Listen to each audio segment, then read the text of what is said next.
ইয়াজুজ মাজুজের নাম কোন সূরায় উল্লেখ করা হয়েছে? ক সূরা কাহাফ ও সূরা আম্বিয়া, খ সূরা দুখান ও সূরা ফাতির, গ সূরা কাহাফ সূরা ফাতির, ঘ সূরা আম্বিয়া সূরা দুখান।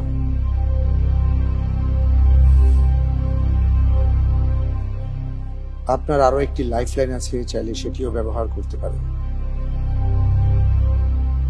এই প্রশ্নের উত্তর ক সূরা আল কাহাফ ও সূরা আল আম্বিয়া। ঠিক আছে, জি। অন্য কোনো অপশনে যাচ্ছি না। না, একটা মনে আসছিল না, এখন মনে আসছে। মনে আসছে? আচ্ছা, দেখা যাক।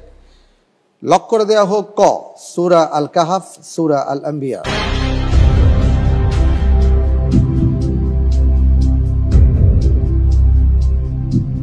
আপনি পরিবর্তিত প্রশ্নের উত্তর দিচ্ছেন এবং আমি দেখতে পাচ্ছি আপনার উত্তরটি সঠিক উত্তর। আলহামদুলিল্লাহ। আলহামদুলিল্লাহ। জি, আয়াত দুটি কি হবে আপনি বলছিলেন যে মনে পড়েছে?